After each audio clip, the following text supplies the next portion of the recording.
They thought surviving the torpedoes was the worst part. They were wrong. Pacific Ocean, July 30th, 1945. The war was almost over. Japan would surrender in 2 weeks. The heavy cruiser USS Indianapolis had just completed the most secret mission of World War II, delivering components for the atomic bomb that would end the war. Now she sailed alone through thousands of miles of open ocean. No escort ships, no destroyer screen, no one tracking her position. Nearly 1,200 sailors were on board, most of them barely old enough to vote. They believed they'd be home by August. They had no idea that beneath the dark Pacific water, they were already being hunted. And what was waiting for them was far worse than drowning.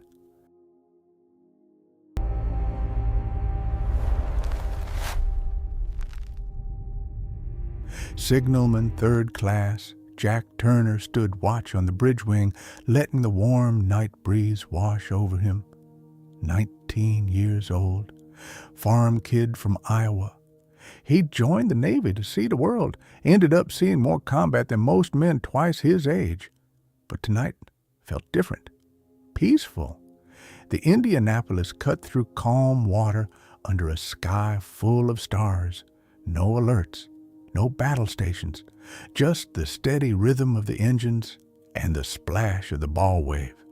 Jack pulled out a cigarette, lit it, watched the smoke drift into the darkness. Thinking about home? Jack turned. Machinist's mate second class Miguel Reyes climbed up from below deck, his uniform dark with sweat and engine grease. "Always," Jack said. "You?" Miguel was 27, 8 years in the Navy. He'd seen Pearl Harbor, Midway, the Philippines. He'd watched friends die in a dozen different ways. "I'm thinking about what comes after," Miguel said, "when all this is finally over." "What do you want to do?" Miguel smiled. "Something quiet. Maybe work on cars instead of ship engines. Something where nobody's shooting at me." They stood together in comfortable silence. Two sailors who'd become friends during the long war. Around them, the ship hummed with late-night activity. Men playing cards below deck. Engine room crew changing shifts. The officer of the deck checking charts. Everything normal. Everything routine. "You ever think about how lucky we are?" Jack asked. "I mean, we made it this far. The war is basically over. We're going home." Miguel nodded slowly. "Don't jinx it." "I'm serious. We survived all the bad parts. This is just the victory lap." "Maybe." Miguel crushed his cigarette against the rail. "But the ocean doesn't care about victory laps. Stay sharp." He headed back below to check on his engines. Jack watched him go, then turned back to the endless black water. Somewhere in the darkness he thought he saw something. A ripple, a shape moving just beneath the surface. He blinked. Nothing there, just his imagination. Far below the Indianapolis, Japanese submarine I-58 adjusted its course. Commander Mochitsura Hashimoto had been hunting for days with nothing to show for it. Most American ships traveled in groups now, too dangerous to attack, but this one was alone. He gave the order, torpedo room ready, final calculations complete. The submarine rose to periscope depth. At 12:14 a.m. on July 30th, 1945, Commander Hashimoto fired 6 torpedoes. 2 of them found their target. The first torpedo struck the Indianapolis forward, right below the waterline. The explosion tore a hole 40 feet wide in the bow. Jack was thrown against the bulkhead. The lights went out. For 3 seconds, there was only darkness and the terrible sound of tearing metal. Then the second torpedo hit. This one struck near the fuel tanks. The explosion was massive. a column of fire that shot 200 feet into the night sky like a torch. Miguel felt the deck heave beneath him. Emergency lights flickered on, then died. Water was already pouring into the lower compartments. "Abandoned ship!" someone screamed. "She's going down!" Men poured onto the deck. Some wore life jackets. Most didn't. There hadn't been time. The ship was tilting forward, bow first into the water. She was sinking fast. Jack made it to the rail. Below him, the ocean looked impossibly dark.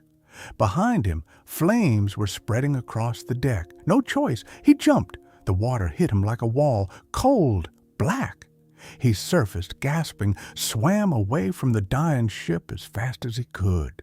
Around him, hundreds of men were doing the same, some screaming, some silent, all of them swimming desperately away from the massive ship that was pulling them down with her suction.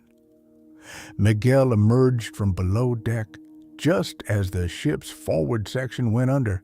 He grabbed a kapok life vest that floated past someone who'd already gone under, pulled it over his head, and jumped into the chaos. The USS Indianapolis disappeared beneath the Pacific Ocean in exactly 12 minutes. No distress signal was confirmed. The radio room had been destroyed in the first explosion. Some messages may have been sent, but in the chaos of a worldwide war, no one was sure if anyone had heard them. Nearly 900 men were left floating in the darkness. No organized lifeboats, no emergency supplies, no one coming to look for them because officially no one knew they were missing. Jack treaded water, heart pounding, watching oil-slicked waves roll past. "Miguel!" he shouted. "Miguel!" A voice answered from somewhere in the dark. "Here! Over here!" Jack swam toward the sound, dodged floating debris and bodies.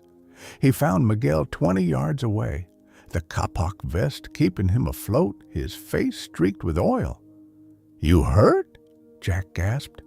"Legs banged up, nothing broken. You?" "I'm okay." Miguel looked around at the oil fires still burning on the surface, the scattered voices calling out in every direction. "We need to find others," Miguel said. "Get a group together, strength in numbers." They spent the next hour doing exactly that, calling out, swimming toward voices, slowly pulling together a group of maybe 40 men, some clinging to floating debris, others wearing life jackets. "The Navy will send help," someone said. "They have to know what happened." "How long?" another voice asked.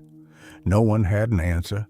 As dawn approached, the survivors could finally see each other, exhausted faces, oil-stained skin, a few injuries, burns, broken bones, deep cuts. But they were alive, and rescue would come soon. It had to. The sun rose, and with it came the shocks. If stories like this matter to you, stories about real people pushed past the edge, subscribe to Broken World, because history remembers the victories, but it forgets the people who paid for them. At first, they were just shadows beneath the water, dark shapes, circling at a distance. "Sharks," someone whispered. The word spread through the group like electricity. Miguel had seen sharks before, most sailors had, but not like this, not this many. There were dozens of them, oceanic whitetips, the most dangerous species in open water, aggressive, fearless, attracted by the vibrations of struggling men and the smell of blood in the water. "Everyone stay calm," Miguel said, his voice steady despite the fear crawling up his spine.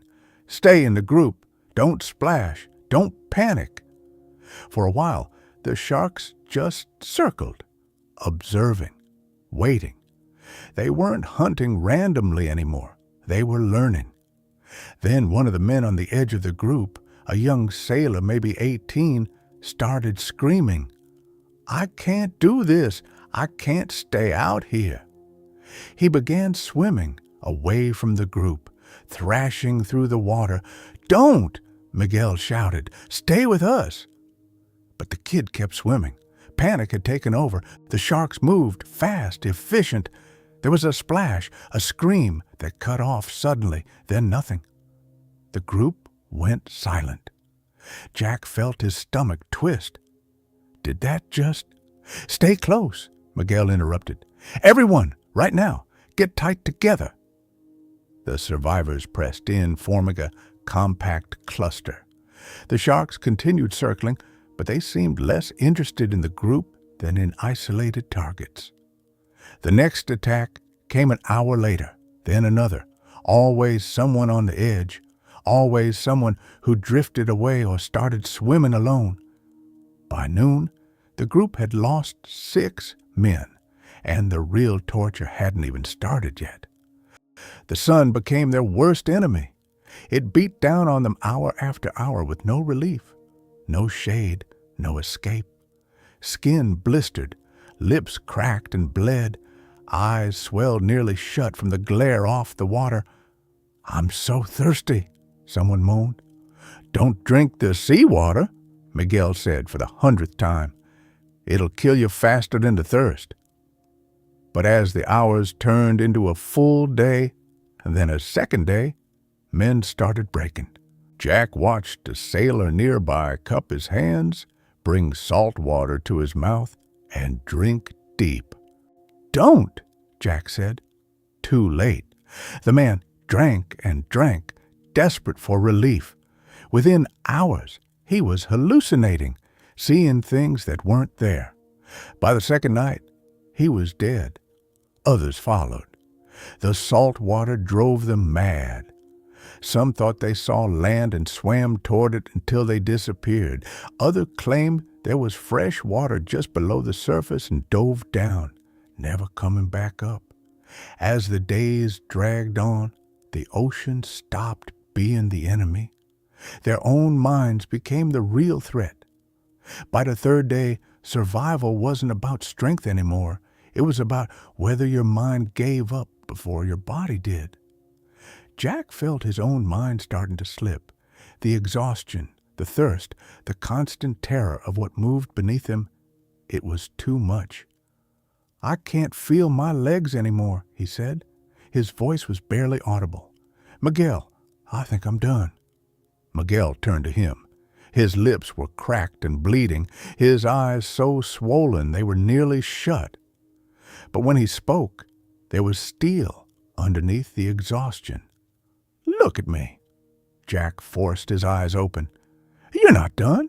Your body wants to quit, that's normal. But your mind hasn't quit yet. That's the part that matters. What if rescue doesn't come? Then we float until it does. That's the only choice we have. We either keep going or we surrender. And I didn't survive this long to surrender now." Jack wanted to argue, wanted to explain that hope felt like a luxury he could no longer afford. But Miguel grabbed his arm. The grip was weak, but it was there. "We're still here, Jack. That means we're still fighting. Don't stop now." Around them, the group kept shrinking. The sharks took the weak. The sun took the desperate. The ocean took everyone who stopped fighting. By the morning of the 4th day, maybe half the original group remained. Jack had stopped counting, stopped thinking about anything except the next breath, the next wave, the next hour. Miguel kept talking, kept organizing, kept pulling men together even as his own strength faded.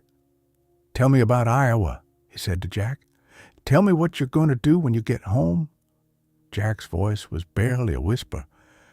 "There's a girl, Sarah. I'm going to marry her." "Yeah? What's she like?" "Pretty, smart. She writes me letters." "You write her back?" "When I can." "You're going to write her the best letter when we get out of this. Tell her everything. Tell her you're coming home." Jack closed his eyes. "Okay. Stay with me, Jack. I'm trying. I know. Keep trying. On the fourth day, August 2nd, 1945, at 10:25 a.m., a PV-1 Ventura patrol bomber was flying a routine anti-submarine sweep when the pilot noticed something strange. An oil slick on the water, too large to be from a normal leak. He descended for a closer look. He wasn't even searching for survivors. This wasn't a rescue mission. That's when he saw them. Bodies. Dozens of them. Then movement. Survivors. Men waving weakly. He immediately radioed for help and dropped a life raft. Jack didn't believe it at first when he heard the plane. Hallucinations had fooled him before. Phantom ships, imaginary islands, sounds that weren't real. But Miguel heard it too. "Look," Miguel said, his voice cracking. "That's real. That's really there." The plane circled overhead. A raft splashed into the water nearby. "We made it," Jack whispered. "We actually made it." Rescue ships arrived within hours, destroyers and escort vessels racing to the coordinates. Sailors leaned over the rails, reaching down, pulling survivors from the water one by one. Strong hands grabbed Jack's arms, hauled him aboard. He collapsed on the deck, unable to stand. Next to him, Miguel lay on his back, staring at the sky. They were both too exhausted to speak, too dehydrated to cry, but they were alive. Out of nearly 1,200 sailors aboard the USS Indianapolis, only 316 survived. The sharks had taken hundreds.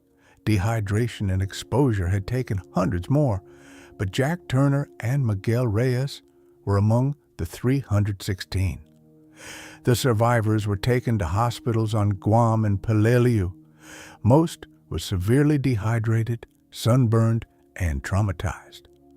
Some had shark bites. All of them had scars that would never fully heal.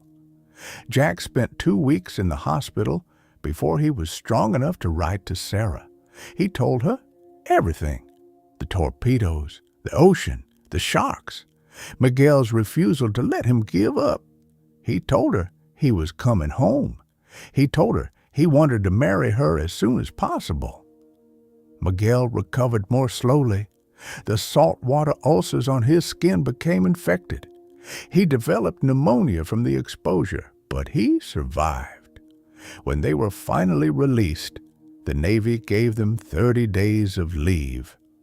Jack went back to Iowa, married Sarah in a small church ceremony with his family and friends there to celebrate, started working on his father's farm, trying to build something normal again. Miguel went to California, found work in an auto shop just like he'd planned.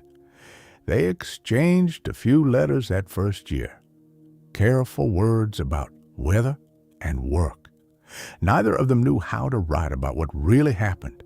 Some things were too big for paper.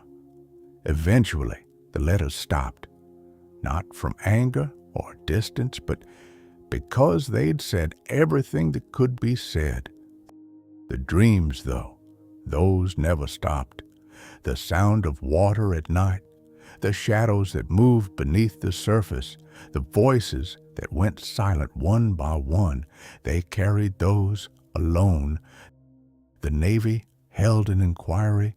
The survivors testified about what happened, about the sinking, about the 4 days in the water, about watching their friends disappear.